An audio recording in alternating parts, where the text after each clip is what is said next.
It lay flat on the kitchen table, pristine white pages clipped neatly together, the bold header screaming marriage agreement like it wanted to be noticed. I hadn't touched it yet. Neither had she. We were both pretending the mugs of tea beside us were more important, even though the steam had already faded into the air. She stood by the counter, back straight, blazer still on like armor. It was nearly midnight, but she looked exactly as she had in the boardroom earlier that day, controlled, composed, untouchable. The only difference was her bare feet against the tile floor. 1 year, she said at last, breaking the silence. Her voice was calm, professional. Too professional. 12 months. Public appearances, family functions, corporate events. We present ourselves as a married couple. After that, we divorce quietly. Cleanly. I nodded, even though my chest felt tight. And in return, you pay off my debts. Cover my mom's medical bills. Give me a salary I could never earn on my own. She turned to face me then, folding her arms.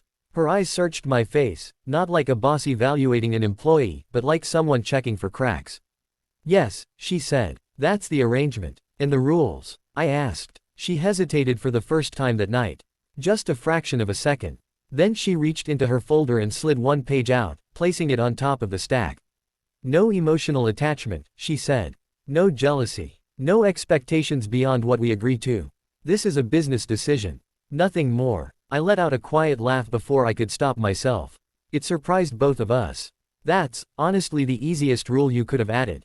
Her eyebrows lifted slightly. Oh, I shrugged. You're my boss. You're powerful, intimidating, way out of my league. Falling for you would be incredibly inconvenient. For a moment, I thought she might smile. Instead, she looked relieved. Good, she said softly. Too softly. Rain started tapping against the window, light at first, then steadier.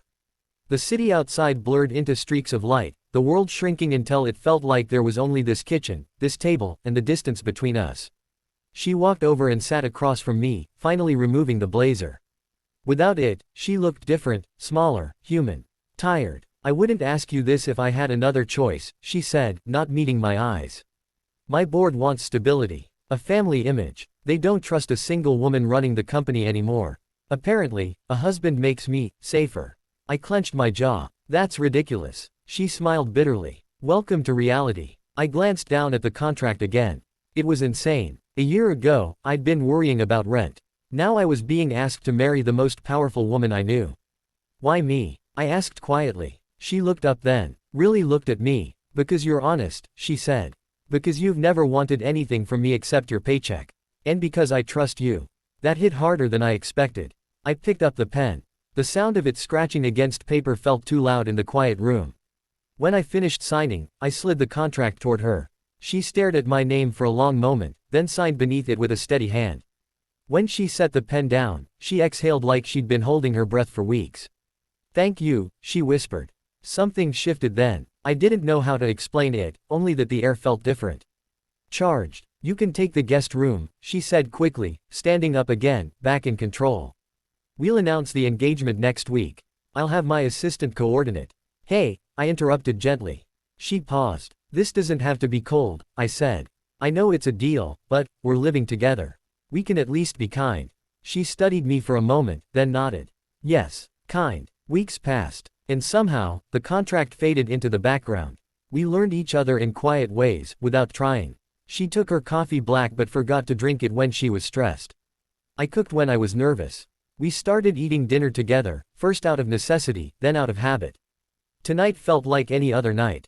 That was what made it dangerous. I stood in the doorway of the kitchen, watching her without meaning to. She was barefoot again, hair loose around her shoulders, wearing one of my old shirts like it belonged to her. She leaned against the counter, phone in hand, reading emails, brow furrowed in concentration. Your board is panicking, I said. I can tell by the way you're scowling. She glanced up and rolled her eyes. They always panic. It's their favorite hobby. I smiled. You know, for a fake husband, I'm getting pretty good at reading you. She laughed, actually laughed, and the sound did something to my chest. I realized then that I was in trouble. Come here, she said suddenly. I froze. Why? Because, she said, impatient but smiling, I need a second opinion. She held up her phone, showing me a photo from a charity gala. The two of us, standing close, her hand resting lightly on my arm. We look convincing, she said. I swallowed. Yeah, we do. Her eyes flicked from the screen to my face, lingering a beat too long. The room felt smaller, quieter. I didn't expect this to be so easy, she admitted. Pretending. I shook my head slowly. I don't think we are. The words hung between us. She set the phone down. Say that again, she said. I don't think this is pretend anymore, I said. At least, not for me. Her breath hitched. Just slightly. That wasn't part of the deal, she whispered. I know, I said. I'm not asking for anything. I needed you to know. She stepped closer, close enough that I could smell her shampoo, feel the warmth of her.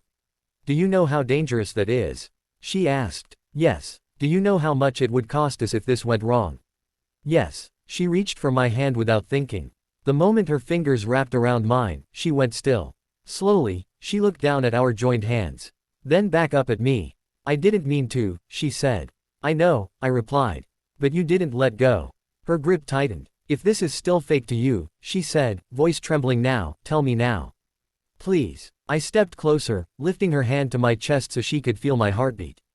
It stopped being fake, I said softly, the moment you felt like home. Her eyes filled with tears she didn't bother to hide. God, she breathed. I was so afraid you'd say that. Why? Because I was hoping you would. She leaned in first. The kiss was gentle, uncertain, nothing like the rehearsed ones we'd shared for cameras. This one was just for us, slow, real, terrifying. When we pulled back, she rested her forehead against mine, smiling through tears.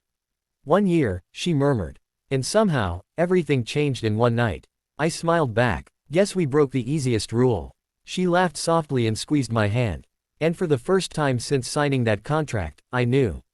This marriage was real.